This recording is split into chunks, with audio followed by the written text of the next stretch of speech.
إلى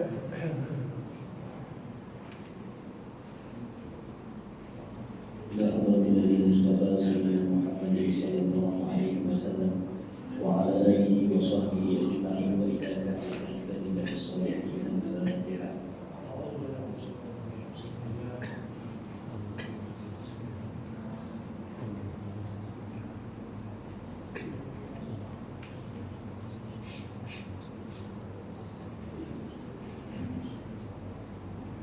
Assalamualaikum warahmatullahi wabarakatuh.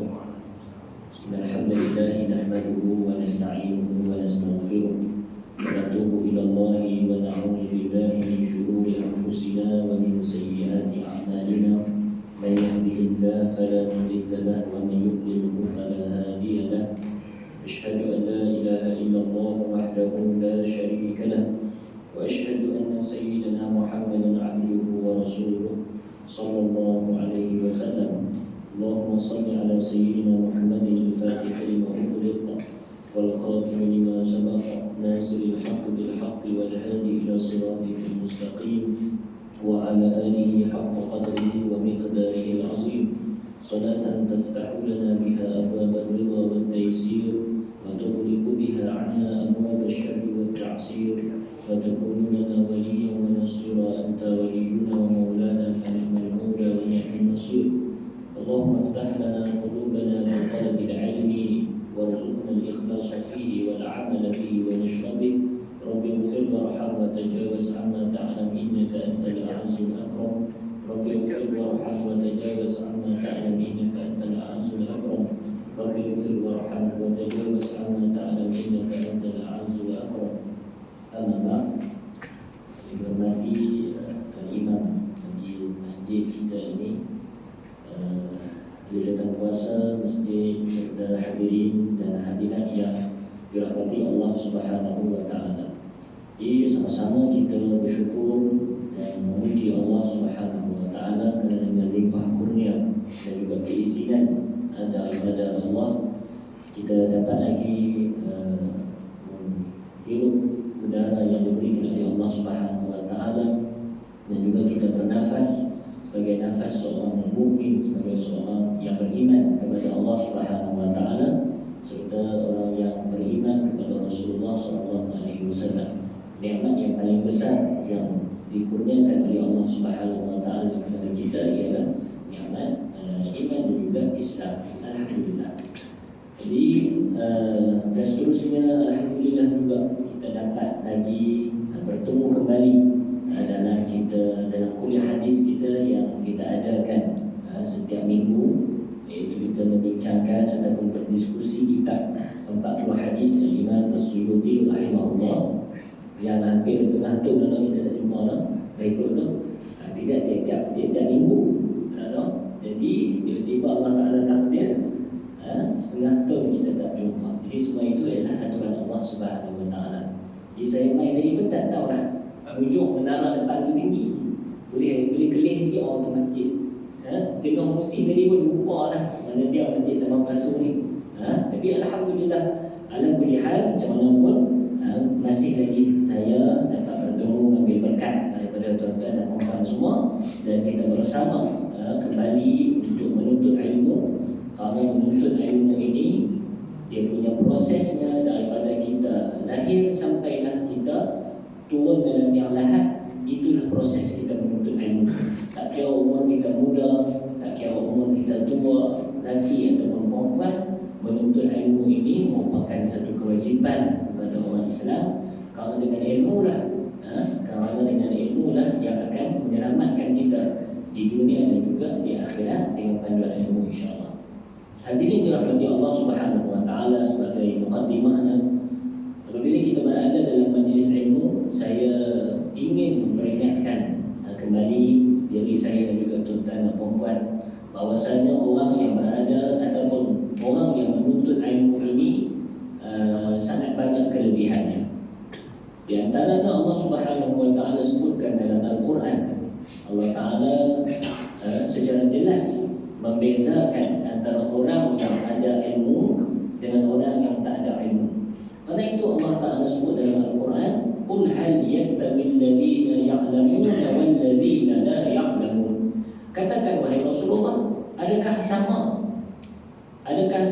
orang yang ada ilmu dengan orang yang tak ada ilmu? Allah Ta'ala buat persoalan begitu.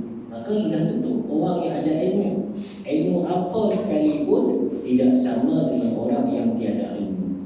Dan sebaik-baik ilmu ialah ilmu agama, kerana ia memimpin kita untuk menghadapi kehidupan dunia serta juga kita menghadapi kehidupan di akhirat.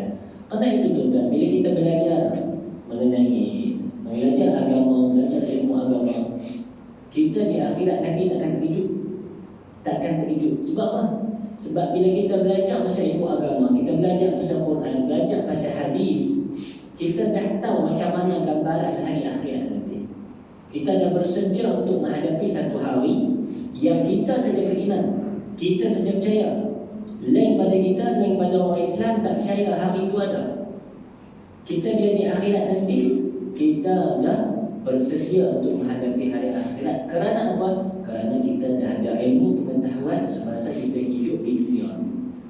Oleh kerana itu, kita orang Islam takkan terkejut. Kita orang beriman takkan terkejut. Kita tahu dunia macam ni, akhirat macam ni. Itu kelebihan orang yang berilmu. Dan lagi pula, apa lagi kelebihan orang yang berilmu? Allah Ta'ala sebutkan dalam ayat yang lain. Allah Ta'ala kata, yarfa'illahu alladhina amanu minkum walladhina utul ilma darajat. Yarfa', Allah Ta'ala akan sentiasa angkat, selalu, tidak putus mengangkat. Kerana yarfa' dalam ilmu bahasa Arab, kalau dalam English kita ada past tense, kita ada present tense. Jadi yarfa' itu dia fi'il mudhari', dia present tense. Dia menunjuk kata fi'il mudhari' ini, present tense ini, dia menunjuk kata selalu, sentiasa dan tidak putus. Kerana itu bila kita baca ayat Quran tu, yarfa'illahu alladhina amanu minkum walladhina utul ilma darajat. Allah Ta'ala akan angkat orang yang beriman serta orang yang dikurniakan ilmu kepadanya, orang yang ada ilmu, dengan beberapa darjat. Bila kita baca ayat tu, kita gabung dengan ilmu bahasa Arab, kita faham yarfa' fi'il mudhari', dia present tense, bukan past tense. Past tense dia rafa'a yarfa'u. Rafa'a past tense, yarfa' present tense. Jadi kalau Tuhan guna present tense, mana kata Tuhan selalu dan sentiasa angkat darjat orang yang beriman.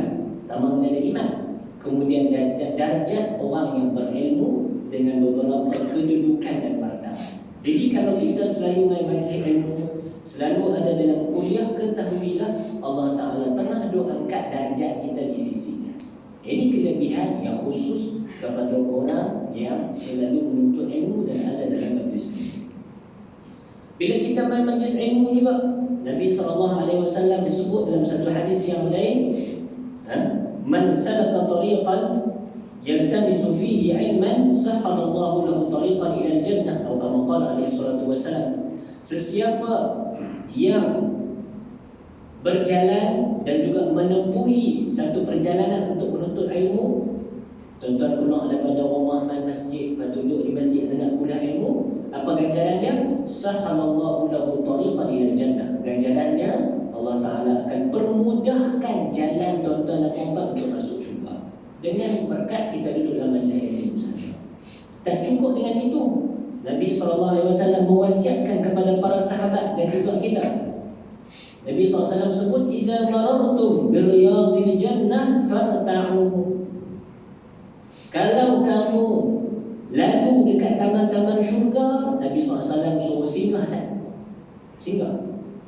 Maka sahabat pun pelik. Syurga ni, taman syurga, benda yang berkaitan dengan syurga ni tak ada atas muka bumi ni. Bahkan syurga ini ialah ma la ainun ra'at wala uzunun sami'at wala khatara ala qalbi bashar. Syurga ini ialah mata tak pernah tengok. Tak ada satu mata pun jin atau manusia atau makhluk-makhluk lain pernah tengok syurga. Tak ada. Wala uzunun sami'at. Cerita yang sebenar-benar dengan pasal syurga ni tak ada siapa bisa dengar. Wala khatara ala qalbi bashar, dan perihal syurga ini gambaran dia yang sebenar tak pernah terlintas langsung dalam hati seorang manusia. Itu syurga yang Tuhan nak bagi kita. Jadi sahabat pun Ada katakan syurga atas dunia ni. Macam tu. Bahkan syurga ini dalam hadis yang lain, dalam hadis riwayat Sahih Muslim, Nabi SAW sebutkan balha ma atla'akumullahu alaihi. Apa yang makna dia? Tinggalkan. Biar-bi apa yang Tuhan cerita pasal syurga dalam Quran, ataupun apa yang kamu baca dalam sunnah Nabi, dalam hadis pasal syurga, biar-bi. Apa maksud Nabi biar-bi? Nabi nak kata apa yang Tuhan cerita dalam Al-Quran. Contohnya dalam ayat yang surah Baqarah, Allah Ta'ala sebutkan wa basyiril ladzina amanu wa amilus solihati anna lahum jannatun tajri min tahtiha al-anhar ila akhir ayat. Allah Ta'ala sebut beri khabar gembira kepada orang yang beriman dan juga orang yang beramal soleh, mereka nanti akan dapat jannat, akan dapat syurga-syurga. Bukan satu syurga, syurga yang banyak. Orang beramal soleh macam kita, insya-Allah akhirat nanti Tuhan akan bagi syurga yang banyak. Tuan-tuan, orang yang paling rendah darjat dia dalam syurga akan dapat syurga daripada Allah. Keluasannya itu 10 kali ganda bumi dan langit. 7 tanah bumi, 7 tanah langit. Keluasan syurga 10 kali ganda lebih pada tu. Akan dapat dekat siapa? Akan dapat dekat orang yang darjat yang paling rendah dalam syurga nanti. Kalau kita biasa dengar Profesor Muhammad Ibn Battuta, dia sezaman dengan Marco Polo. Dia jelajah dunia ini, tu pun tak habis. Mengambil masa 20 tahun. Dia jelajah dunia 20 tahun. Tuan-tuan bayang dengan syurga tu tak habis lagi tu. Dia pusing dunia. Syurga nanti besar daripada 10 kali ganda. Tuhan nak bagi kita nanti. Dan tak tahu gambaran dia macam mana. Fir'aun dapat dunia. Tu dia kata apa? Dia dapat Mesir, bukan dapat dunia. Dia kata ana rabbukumul a'la. Aku Tuhan kamu yang maha tinggi. Baru dapat Mesir. Bayangkan tengok orang yang paling rendah darjat dia nanti akan dapat syurga besar dia 10 kali ganda langit dan bumi yang sedia ada. Tu Tuhan nak bagi ke orang paling low class sekali nanti. Dan pula syurga itu tajri min tahtiha al-anhar. Syurga itu bawah ada sungai yang mengalir. Dan sungai dalam syurga disebutkan dalam hadis tidak ada tebing dia, tak ada tebing. Tak tahu ada mengalir macam mana, Allahu a'lam. Bukan setakat ada sungai biasa, ada susu, ada arak. Jadi tuan-tuan boleh bayang, cuba kita bayang satu rumah cantik, besar, tile dia tu macam kaca lebih kurang, bawah tu ada sungai yang mengalir. Tu rumah kita nanti. Elok tak? Elok. Hak itulah gambaran kita itu tu. Macam tu lah bila kita baca Quran, syurga macam ni kot. Nabi kata apa? Balha ma atla'akumullahu alaihi. Tinggalkan apa yang Tuhan cerita dalam Quran. Kerana apa? Kerana syurga yang sebenar tu nanti, yang hampa nak dapat nanti tu masih jauh daripada apa yang dicerita. Tu kehebatan, keindahan syurga yang Tuhan nak bagi kat kita. Jadi sahabat pelik, benda macam tu tak ada kat dunia. Tapi Nabi kata kalau singgah di taman syurga, kalau lalu di taman syurga, singgah sana. Maka sahabat bertanya, wa ma riyadul jannah ya Rasulullah? Wahai Rasulullah, apa dia itu taman-taman syurga? Maka Nabi SAW sebut, hilaquz zikr, halaqah zikir, kuliah-kuliah ilmu. Itulah taman-taman syurga yang ada dekat dunia ni, yang Tuhan segerakan dekat kita. Tuhan bagi isyarat lah, Tuhan segerakan.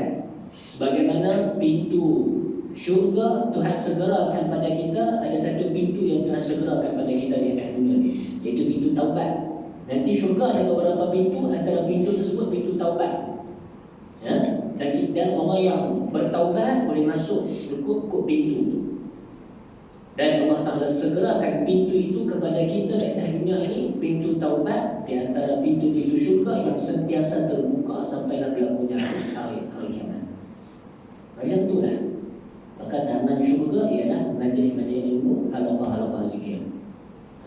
Karena itu seorang ulama namanya Atha, seorang tabi'in, dia menyatakan az-zikru huwa majalisul halal wal haram. Dia mensyarahkan hadis Nabi itu, dia menguraikan hadis Nabi itu. Apa dia? Majlis zikir itu apa dia? Iaitu satu majlis yang kamu mempelajari apa yang halal, apa yang haram. Itu kata seorang ulama tabi'in namanya Atha. Zikir itu, majlis zikir itu majlis yang kita belajar benda yang halal, kita tahu benda yang halal dan kenapa, dan kita belajar benda yang haram dan itu kena tinggal. Itulah majlis zikir yang sebenar. Maka alhamdulillah Tuhan bagi dekat kita setelah mana berapa lama kita tak berada dalam taman syurga seperti ini, Allah Ta'ala bagi dekat kita nikmat tersebut. Dan tu pun beberapa orang yang Tuhan pilih sejak ada dalam taman syurga ini. Karena itu kita kena, dan bila tahu kita terpilih duduk dalam taman syurga, kita jangan, para ulama tasawuf, para ulama yang dekat dengan Allah Subhanahu Wa Taala, dia ajak kita, ya Tuhan bagi kita mai sembahyang di masjid, Tuhan bagi kita dengar kuliah orang lain. Waktu ni tak nak kuliah, duduk di rumah tengok apa? Tengok TV3 Politik Utama. Dan bila kita walaupun sebegitu, kita jangan ada sifat ananiyah, ada sifat keakuan. Keakuan ni macam mana? Akulah yang boleh, aku sendiri yang nak main. Kalau aku tak mau, aku boleh ada rumah. Kita rasa kekuatan kita yang boleh datang ke majlis macam ni. Sedangkan kita dah belajar, kita selalu sebut la haula wala quwwata illa billah. Tidak ada helah, tidak ada daya dan upaya serta kekuatan melainkan dengan bantuan Allah Subhanahu Wa Taala. Jadi kita, para ulama, walaupun kita terpilih untuk buat benda baik, dalam masa yang sama kita kena sedar itu kerana bantuan Allah Subhanahu Wa Taala. Kerana itu, hadirin-hadirin dimuliakan Allah, sebaik-baik amalan, kata ulama apa dia? As-salatu lillah au billah. Sebaik-baik amalan tubuh badan, apa dia? Sembahyang kerana Allah. Maksud kata kita mendirikan sembahyang, ikhlas hati kita itu kerana Allah sahaja. Bukan nak tunjuk ke orang, bukan nak bersaing dengan jiran kita. Kita sembahyang jemaah kuat lagi pada dia. Tak. Sembahyang yang ikhlas kerana Allah Subhanahu Wa Taala. Itu amalan yang terbaik. Ataupun as-salatu billah, sembahyang dengan Allah. Apa dia makna sembahyang dengan Allah? Sembahyang dengan merasakan perbuatan kita itu merupakan kurniaan dan bantuan daripada Allah Subhanahu Wa Taala. Jadi bila kita sembahyang, kita rasa macam kalau tak kerana Allah, kalau tak kerana Allah yang beri kekuatan ke aku, taufik hidayah untuk aku mai sembahyang kat masjid ni, untuk aku dengar kuliah ilmu, aku tak boleh mai, aku tak boleh nak sembahyang. Semua ini kurniaan Allah. Hal itu yang ulama didik kita. Kerana itu amalan yang terbaik, sembahyang kerana Allah ataupun sembahyang dengan merasakan perbuatan kita itu merupakan bantuan daripada Allah Subhanahu Wa Taala. Maka itulah tuan-tuan, majlis ilmu dia nak didik hati kita macam tu. Tuan-tuan boleh buat muhasabah sendiri, saya sendiri, tuan-tuan sendiri. Saya umur berapa, tuan-tuan umur berapa. Tapi sejauh mana hati kita ini dekat dengan Allah Subhanahu Wa Taala. Tubuh badan kita dekat.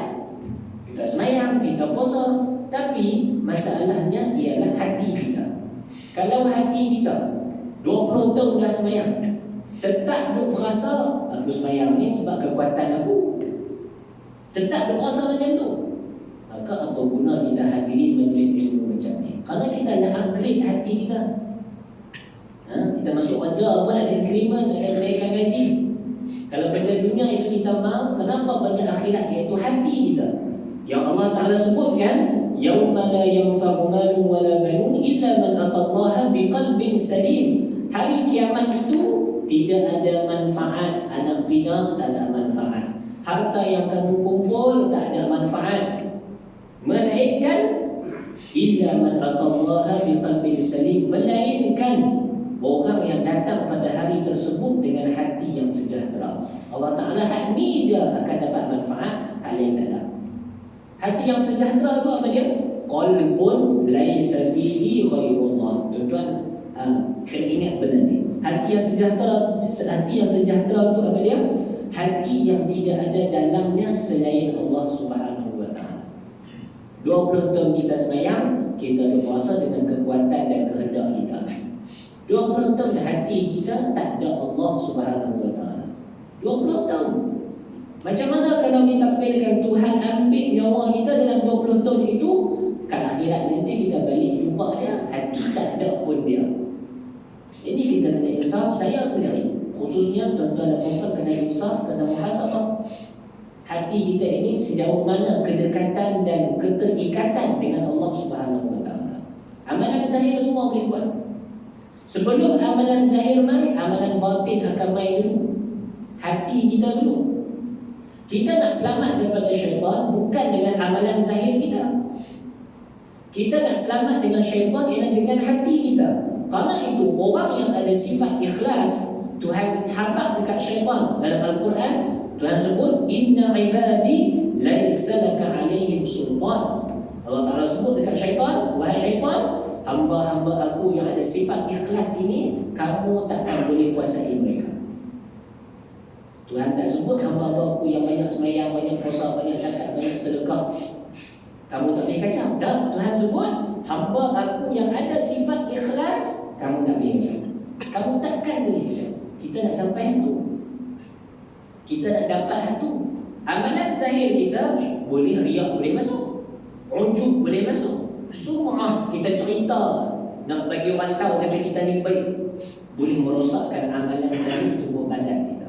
Tetapi amalan hati kita, ibadah qalbiyah, ibadah yang berbentuk hati, apa dia? Ikhlas, tawadhu, rendah diri, dan sebagainya.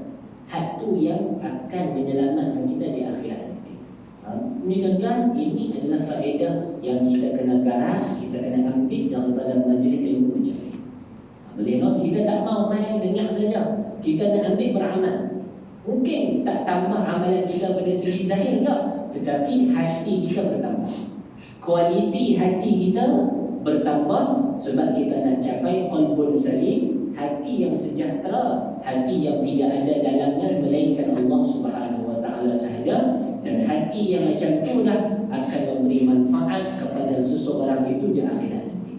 Ini tuan-tuan, ini kita nak ambil, kita nak pastikan kita ada perubahan daripada majlis ilmu yang kita main, sembahyang jemaah kita, buat sedekah yang kita bagi ke orang. Kita nak ada penambahan kualiti, bukan pada segi amalan saya, tapi pada hati kita. Itu yang lebih Allah Ta'ala tengok. Baik, hadirin dimuliakan Allah Subhanahu Wa Taala. Sikit lagi kata Abu Hurairah radhiyallahu anhu, sahabat Rasulullah SAW, babun minal ilmi nata'allamuhu ahabbu ilaina min alfi raq'atin tatawwu'an, kata Abu Hurairah. Abu Hurairah sebut satu tajuk saja, satu tajuk ilmu yang kami belajar, itu kami lebih suka daripada sembahyang sunat 1000 rakaat, kata Abu Hurairah. Sebab apa? Sebab dengan ilmu dia akan guide, akan bimbing dan pimpin kita. Ada satu ilmu, beramailah satu ilmu tu. Para sahabat dulu, mereka mengaji sebab nak beramal, bukan mengaji sebab nak tambah pengetahuan sahaja. Kerana itu tuan-tuan, Ibnu Umar disebutkan dalam kitab Mukhtasar Ibnu Abi Jamrah, Ibnu Umar baca surah Al-Baqarah 8 tahun.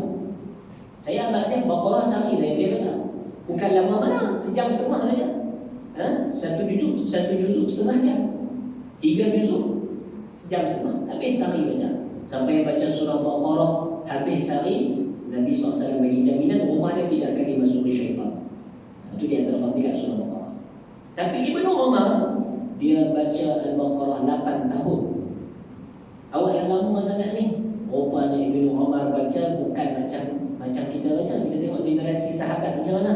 Mereka baca satu ayat, aku amal kita lagi ayat ni, tutup Quran, pergi beramal dulu, beramal lah, balik buka balik Quran, baca satu ayat, beramal lagi, tak beramal lagi, tutup, pergi beramal dulu. Macam tu lah Ibnu Umar buat seharian dia. Bukan seharian, 8 tahun dia menghabiskan masa dia dengan beramal surah Baqarah, beramal dengan Quran. Macam mana generasi para sahabat nak sesat? Tak boleh. Kerana mereka sangat menumpukan kehidupan mereka dengan Al-Quran. Itu kita nak beramal, kita nak mengaji sebab nak beramal. Kerana itu Ibnu Umar dia penuh hidup dia macam tu. Kerana ilmu akan menjaga dia. Sebab itu Abu Hurairah suka, aku belajar satu tajuk pun tak apa dah. Satu lagi aku suka daripada sembahyang sunat 1000 rakaat. Sembahyang sunat 1000 rakaat dia saja dapat, habuan pahala dekat dia saja. Tapi kalau mengaji, ada ilmu, kat diri dia boleh, dekat anak beranak boleh, dekat jiran boleh. Dia jumpa siapa-siapa kawan-kawan, dia boleh bagi tahu. Pahala tu makin berganda-ganda, tak kurang sedikit pun masuk ke dalam akaun dia untuk dia selamat di hari akhirat. Itu kelebihan mengaji dan menuntut ilmu. Ini kita nak panah hijau sikit lah. Lama tak jumpa, tak pergi panah dulu. Sebab malam ni pun tajuk berat juga. Tapi tak apalah, kita minta Allah Ta'ala supaya ringankan tajuk ini, boleh kita faham semua insyaAllah. Jadi 40 hadis Imam Suyuti pada malam ini, kita masuk pada hadis yang ke-14. Tajuknya, talak tidak disukai Allah. Baik. Malam ni tentang kita nak belajar pasal talak. Sebab tuan-tuan semua dah kahwin, kita belajar pasal talak. Saya tak kahwin lagi. Belajar pasal talak. Bukan kita nak tahu beberapa hukum hakam yang berkaitan dengan talak. Kerana nikah, cerai, nikah talak dan semua ini termasuk dalam ilmu munakahat, ilmu perkahwinan yang seseorang tu kena tahu. Kerana itu kata Imam Al-Ghazali rahimahullah, sebelum nak buat apa-apa kena belajar dulu. Ilmu munakahat bukanlah fardu ain dah. Tapi sampai nak kahwin, kena belajar ilmu munakahat. Kerana kita tak mau selepas ini kita buat perkara yang bersalah dengan syarak. Kita nak ada ilmu, nak bimbing dan pimpin kita dunia dan akhirat. Baik. Kita tengok talak tidak disukai Allah. Qala Rasulullah sallallahu alaihi wasallam, abghadul halali ila Allah at-talaq. Maknanya bila di antara perkara halal yang tidak disukai oleh Allah ialah talak. Baik. Maka secara umumnya kita boleh ambil daripada hadis yang pendek ini. Hadis ini diriwayatkan oleh Imam Abu Dawud dalam kitab hadisnya. Dia tulis tajuk, Imam Abu Dawud tulis tajuk Babu Karahiyatit Talaq. Babun fi karahiyatit Talaq. Babun fi karahiyatit Talaq. Bab pada membincangkan tentang makruhnya talak. Makruh. Jadi talak hukum asalnya ialah makruh. Apa dia makna benda yang halal tapi Tuhan tak suka? Maknanya apa dia? Ambil mudah, benda tu boleh buat. Tapi dalam boleh buat tu pun Tuhan tak suka kalau kita buat. Itu yang mudah faham daripada hadis ini. Kata Al-Imam Al-Baijuri rahimahullah, apa dia makna hadis ini? Apa dia makna talak ni boleh buat tapi Tuhan tak suka? Apa dia makna Tuhan tak suka tu? Tuan-tuan boleh cantik dalam kitab tuan-tuan, ujian kitab tuan-tuan. Apa dia makna Tuhan tak suka? Tuhan tak suka makna dia adamur rida bihi wa adamul mahabbah. Tuhan tak reda dan Tuhan tak ada perhatian, dan Tuhan tak reda dan Tuhan tak suka. Itu makna dia. Tuhan tak reda dan Tuhan tak suka. Tuhan tak galakkan kita buat, walaupun benda tu boleh. Talak ini sebenarnya dia adalah satu lafaz dalam bahasa Arab. Talaqun, ta lam alif qaf, talaqun. Kata Imam Baijuri, wa huwa lafzun jahili. Talak ini, lafaz talak ini, kalimah talak ini, dia asal daripada Arab jahiliah dulu. Bukan asal daripada Islam, tak. Tetapi bila Islam naik, Islam mengakui keberadaan talak dalam perkahwinan. Dan bukan setakat Islam, bahkan daripada dulu lagi, apabila seorang lelaki dan perempuan dah bersatu dengan perkahwinan, akan ada satu benda yang nama dia talak untuk memisahkan balik perkahwinan mereka itu. Ada sebab-sebab yang tertentu. Mungkin kerana isteri nak macam lain kehidupan, si suami nak macam lain. Maka daripada itu dia tak temu kata sepakat, maka jalan yang akhir yang diambil ialah melakukan talak, melafazkan cerai. Boleh jadi si suami ataupun si isteri dia su'ul ishrah, dia bergaul dengan tidak baik, kasar, berlaku nusyus. Nusyus ni kalau kita sebut, kita dah talak kat belah perempuan. Tapi jangan lupa Imam Baijuri sebut dalam kitab dia, Nusyuz juga boleh berlaku kepada lelaki. Ini yang kita tak tahu. Nusyuz ya, kita kalau rumah kita buat apa sikit, jangan nusyuz lagi. Kita dah talak dia. Ya. Seolah-olah macam bab perkahwinan ni semua beban lah perempuan belakang. Lelaki tak ada apa. Dah. Malam ni kalau saya abang, habis lah tuan-tuan, esok masak sendiri. Sebab apa? Di antara ilmu dalam perkahwinan ini kita sebut lah kan. Kita sebut kan. Tuan-tuan boleh jamin dan tuan-tuan boleh makan macam biasa esok lah, kalau saya sebut ni. Kerana dalam kita, dalam ilmu munakahat, bila saya baca, saya mengaji, pendek kata, si isteri ini perlu dilayan seumpama anak aja. Itulah conclusion yang saya boleh buat daripada pengajian munakahat saya. Jadi kita buka dalam kitab-kitab. Contoh, kalau si lelaki dia kahwin dengan seorang perempuan, yang seorang perempuan ni anak orang kaya, si lelaki ini biasa-biasa saja. Dan si perempuan ini, dia dah biasa kehidupan dia ada orang gaji dalam keluarga dia. Maka diwajibkan kepada lelaki itu bila dia kahwin dengan perempuan ini, walaupun dia tak ada duit, dia wajib menyediakan orang gaji untuk isteri. Wajib hukumnya. Tak ada duit macam mana? Siapa suruh kahwin dengan anak orang berada? Islam tak ada macam ni. Ekon kita.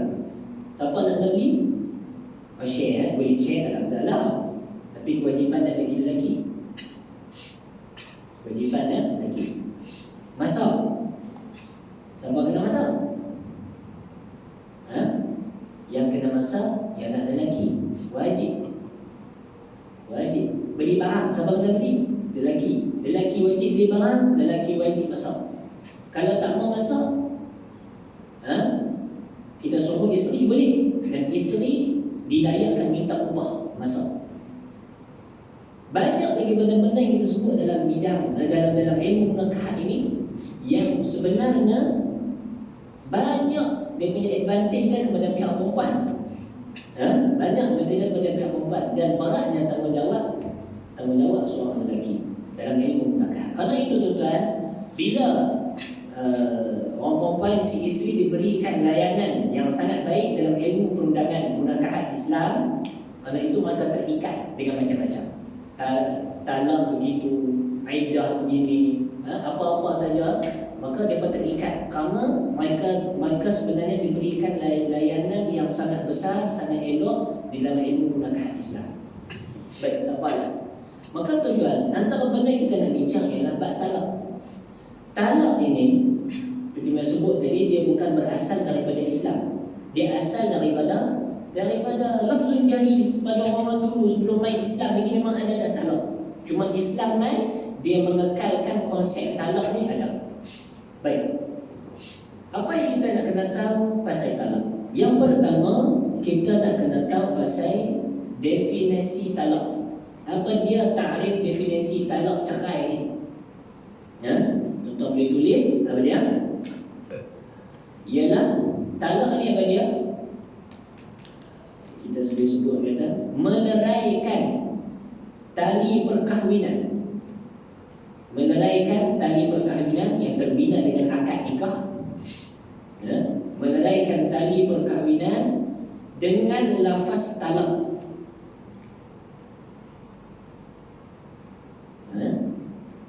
Atau seumpamanya ataupun lafaz yang seumpama talak, ataupun terjemahannya. Itu definisinya. Kita ulang balik. Definisi talak apa dia? Meleraikan tali ikatan perkahwinan dengan lafaz talak ataupun lafaz seumpamanya ataupun dengan terjemahannya. Terjemahan talaq, lam alif qaf. Talaq, terjemah daripada talaq, cerai. Cerai. Dan kita pun orang Melayu guna juga talak. Talak juga guna makna cerai. Tak apalah. Jadi itu yang pertama kita kena tahu apa dia makna dan definisi cerai. Iaitu meleraikan tali perkahwinan. yang terbina dengan akad nikah. Nak lerai itu dengan apa? Nak putuskan itu dengan apa? Dengan lafaz talak. Dengan lafaz talak ataupun lafaz yang seumpama talak. Lafaz yang seumpama talak macam mana? Contoh, gaduh-gaduh dengan isteri, tak kata tapi balik rumah mahal. Dia seumpama talak, macam nak talak. Kita belajar ada soreh, ada kinayah, ada sebagainya. Ataupun terjemahan dia. Terjemahan daripada talak, iaitu cerai. Saya ceraikan Allah. Itu terjemahan daripada talaqun. Maka kesemua itu, apabila kita sebut lafaz yang kita sebutkan tadi, maka terlerailah ikatan tali perkahwinan yang dibina semasa berakad nikah. Dan itu yang pertama, kita kena tahu pasal definisi ataupun takrif kepada talak. Yang kedua, kita nak kena tahu pasal talak ini ialah rukun-rukunnya. Macam mana kita semayang, ada rukun. Tak cukup satu rukun, tak sah semayang kita. Begitu juga talak, ada rukunnya. Tak cukup satu rukun, tak sah talak tersebut. Baik, rukun yang pertama ialah al-mutalliq. Dalam bahasa Arab, apa dia? Orang yang nak melafazkan talak, iaitu si suami. Rukun yang pertama, suami. Begitu. Sikit disambung lagi, suami itu pula, orang yang melafazkan talak itu pula, disyaratkan dia itu mukallaf. Mukallaf ni apa dia? Dia cukup umur, baligh. Dia berakal, tak gila. Dia tak lena. Dia tak pengsan ataupun koma, dan dia tak mabuk. Itu mukallaf. Syarat yang pertama, suami itu kena mukallaf. Kalau dia tak mukallaf, contoh, ada seorang budak ni, dia tak baligh lagi, umur 7 tahun, kahwin dah. Tiba-tiba dia kata dekat isteri dia, lepas aku baligh ni, fa anti taliq. In balaghtu fa anti taliq. Kalau aku baligh dia, aku ceraikan kau. Umur 7 tahun, lepas tu dia baligh. Soalannya, jatuh tak cerai yang dia lafazkan tadi? Tak. Sebab apa tak? Sebab ketika dia melafazkan talak itu, dia masih bukan mukallaf. Boleh tak? Begitu juga kalau orang gila, dia duduk gila, tiba-tiba dia sebutkan, dia dalam keadaan gila, dia sebutkan si isteri dia, kalau aku lega gila ni, aku cerai kan? Dengan gila tu, dia sebut dia tu. Tiba-tiba dia jaga, dia sedang elok, dia waras. Jatuh tak talak? Tak jatuh. Sebab apa? Sebab ketika dia melafazkan talak tersebut, dia bukanlah mukallaf. Boleh? So, syarat yang rukun yang pertama suami, dan disyaratkan suami itu mukallaf. Boleh? Yang kedua, disyaratkan suami itu mukhtar. Apa dia mukhtar? Dia lafazkan talak itu dengan pilihan kehendak hati dia sendiri, bukan sebab dipaksa. Orang main dengan dia, orang talak pistol, aku nak ceraikan isteri yang. Kalau orang tak cerai, aku tembak.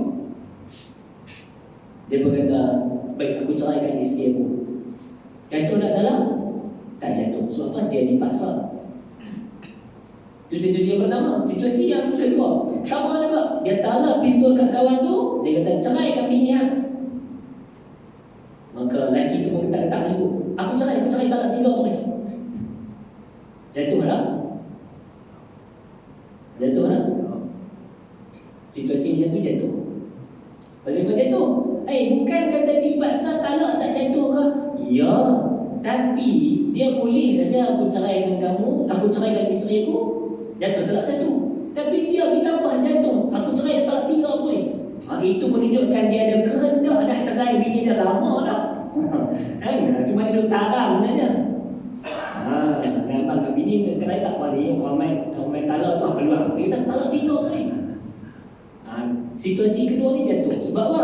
Sebab dia boleh saja jatuh 1 talak, dia tambah lagi 2 jadi 3. Situasi yang ni jatuh. Situasi yang tak jatuh talak tadi tu, dia letak pistol kat kepala, cerai bini dia tak, aku cerai bini aku. Ni tak jatuh. Yang ditambah talak 3 tu itu jatuh. Boleh nak? Baik, kita selesai rukun yang pertama. Suami mestilah mukallaf dan juga mestilah dia lafazkan talak itu dengan kehendak dan pilihan hati dia sendiri. Yang kedua, rukun yang kedua ialah al-mutallaqah. Apa dia? Pendek kata si isteri. Rukun yang kedua si isteri. Apa dia syarat isteri itu? Mestilah isteri yang sah ketika lafaz talak itu dilafazkan. Ketika talak dilafazkan. Contoh, ada pelakon A, pelakon B. Pelakon A dalam dia duduk berlakon tu, dia kata kat pelakon B, aku ceraikan hang dengan talak 3. Tak apa, habis berlakon, habis syuting semua, tengok-tengok ditakdirkan Tuhan, esok dia perlu kahwin. Jatuh nak cerai? Yang dia penafaskan dalam filem tu tak jatuh. Sebab apa? Sebab kawan tu, isteri tu bukanlah isteri ketika mana lafaz talak disebut. Kita belajar dah rukun kedua isteri. Dan isteri itu mesti isteri yang sah ketika mana lafaz talak itu disebut. Itu rukun yang kedua. Dan rukun yang ketiga sirah.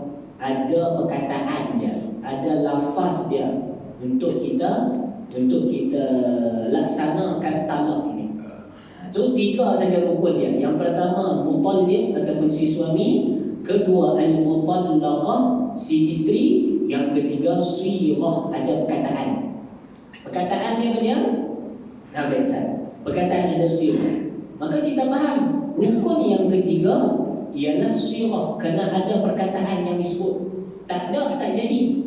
Maka kita faham tak jatuh talak kalau seseorang itu dia hanya niatkan talak kepada isteri dia, tapi dia tak lafaz dengan mulut.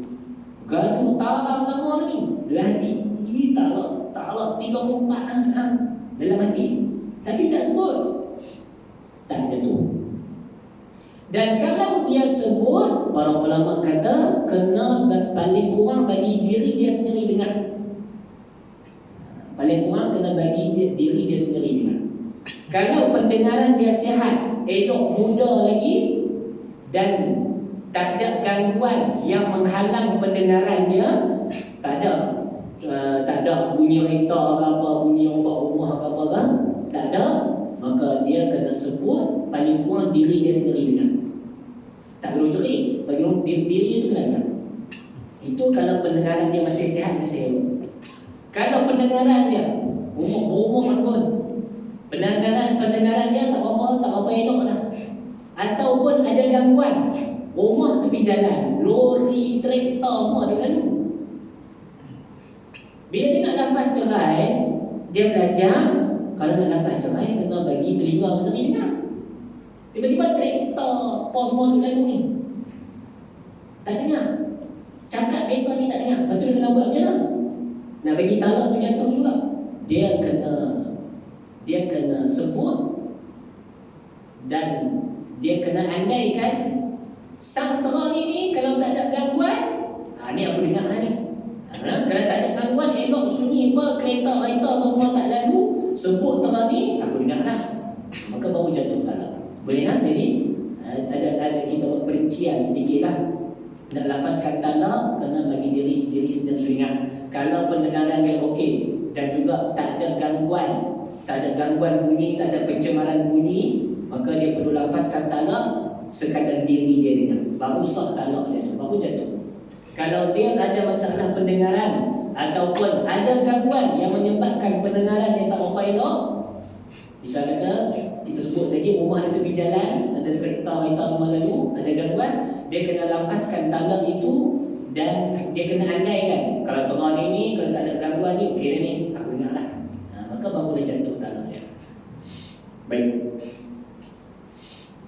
Macam mana pun kita faham kena ada sirah, dan sirah tu kita kena dengar. Kita sendiri lafaz kena dengar. Macam mana pun tidak jatuh talak kalau seseorang itu melafazkan talak dengan sekadar dia menggerakkan bibir dia saja. Duk gaduh, nak talak tak berani. Dia buat macam tu, dia Orang dia buat mulut saja. Dengar pun tak. Dia waktu tolak. Tapi tak dengar lah. Dia buat, dia gerakkan bibir saja. Itu tak jatuh dalam. Dia gerakkan bibir saja, tak jatuh dalam. Baik, macam mana pula kalau si perempuan tu kata dekat dia, ceraikan saya. Yang si suami ni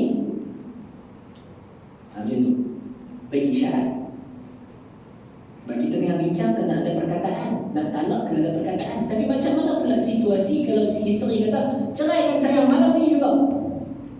Si lelaki tu tak sebut apa, cuma dia tunjuk isyarat. Okey lagi macam tu, ceraikan saya malam juga.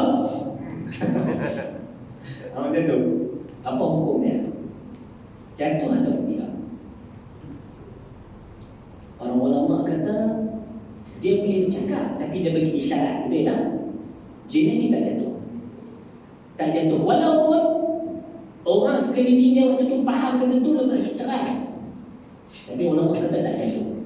So apa tak jatuh? Sebab ulama sebut dia boleh bercakap. Tiba-tiba dia guna isyarat. Apa makna tu? Maknanya nak cerai tapi tak sungguh. Macam tu.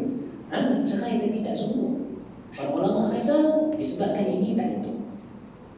Sebab itu tuan-tuan, masalah talak masalah yang paling sukar. Ditakdirkan semalam saya baru terima soalan jenuh. Pertama, lelaki dia talak dia, dah rujuk balik, tinggal 2 lah. Yang kedua, dia kata dia ni kahwin ramai. Dia kata kalau bini kedua ni aku cerai, hang pun aku cerai juga. Dan dia dah cerai bini kedua ni. Jatuh tak yang bini yang ketiga ni? Yang nak cerai tu bini ketiga. Kita nak tengok perkataan dia tu. Dia macam mana ayat dia? Mai satu kali lagi pula dia kata nanti kita duduk rumah masing-masing. Kita duduk rumah masing-masing. Lepas tu apa bini dia kata kalau duduk rumah masing-masing baik tak payah jadi suami isteri. Laki tu kata cerai. Itu pula lah. Belajar biasa boleh main situasi yang sebenar masalah talak payah. Lepas tu saya kata semalam saya tak boleh nak bagi apa keputusan. Benda macam ni kena bawa pejabat agama, kena bagi mereka selesai. Kerana itu banyak para ulama mereka tanyalah semua masalah. Bab talak jangan pergi kat orang, pergi kat pihak yang lebih berautoriti. Kerana kita nak berhati-hati. Kerana walaupun ada talak, ada masalah, ada tajuk yang berkaitan dengan talak, tetapi kita kena jaga hubungan suami isteri itu lebih aula, lebih patut kita buat. Jangan semua benda cerai, cerai ni jatuh ni cerai ni. Jangan macam tu. Sebab kita nak jaga keluarga, bukan nak memusnahkan keluarga. Baik.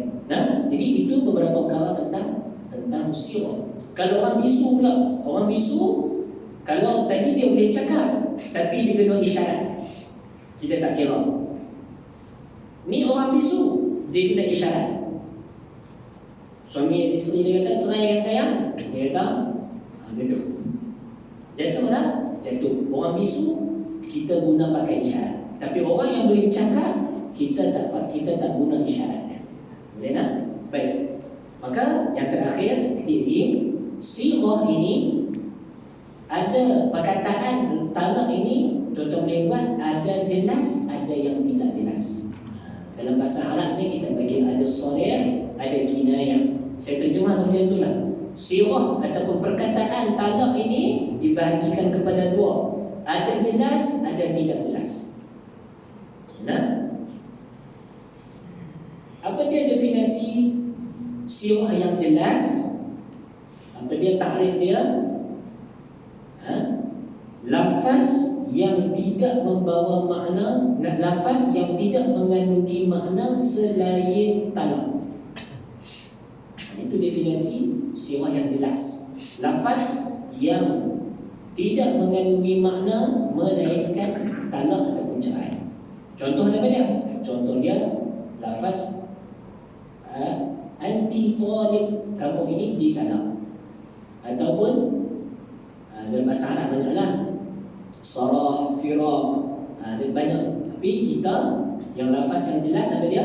saya talak awak dengan talak satu, contoh saya talak awak ataupun saya ceraikan awak. Itu lafaz-lafaz yang jelas. Apa beza jelas dan tidak jelas? Tuan-tuan cantik, jelas tidak perlukan niat untuk talak tu jatuh. Saja kita melawak, gaduh-gaduh, perceraian, melawak je pun jatuh. Sebab apa jatuh? Sebab kita belajar lafaz sirah yang jelas tidak memerlukan niat untuk jatuh talak. Jangan cantik, kau lepas ni termelawak, jatuh talak. Saya ceraikan awak, melawak saja, jatuh satu, walaupun dia tak ada niat. Sebab apa? Sebab itu adalah sirah yang jelas. Boleh? Yang kedua, sirah yang tidak jelas ataupun kinayah. Apa dia definisi dia? Setiap lafaz yang mengandungi makna talak dan mengandungi makna selain talak. Gitu. Jelas tadi tak ada makna lain selain talak. Tak jelas ada makna lain selain talak. Itu je kita faham. Contoh apa dia? Kita duduk bergaduh, tiba-tiba kita kata berbalik rumah mak hang. Ataupun kita tak ingin lagi bini dah. Macam tu. Selain cerai dan talak, boleh katakan itu adalah lafaz yang tidak jelas. Lafaz yang tidak jelas ini jatuh ke talak. Kena cantik, lafaz yang tidak jelas memerlukan niat. Kita tanya dia, waktu duduk gaduh semalam, hang kata apa? Aku kata, pergi balik rumah mak hang. Kita kena tanya dia, niat apa waktu tu? Niat tu tak boleh buat sekali ya. Macam tu, tak jatuh talak. Tanya dia, niat apa sebut macam tu? Memang aku nak cerai. Jatuh talak. Tu kita kena faham lah. Sirah ada jelas dengan tidak jelas. Jelas memerlukan niat, tidak jelas. Sirah yang jelas tidak memerlukan niat untuk talak jatuh. Sirah yang tidak jelas memerlukan niat. Niat talak, niat nak cerai, baru nak jatuh dengan sirah yang tidak jelas tersebut. Jadi tuan-tuan, sekadar itu dahulu. Ada lagi yang kita nak sebut usai talaknya, insya-Allah kita akan sambung pada minggu hadapan insya-Allah. Kita tuntut ilmu kerana kita nak jadi macam Abu Hurairah. Satu bab daripada ilmu kita belajar, lebih kita suka daripada sembahyang sunat subuh. Kita jadi macam Abu Hurairah radhiyallahu anhu. Jadi sekadar itu saja tuan-tuan dan puan. Minta maaf jika terkasar bahasa, ambil masa lebih dan sebagainya. InsyaAllah kita akan bertemu lagi di waktu yang diizinkan oleh Allah Subhanahu wa taala. Subhanallah wa bihamdihi.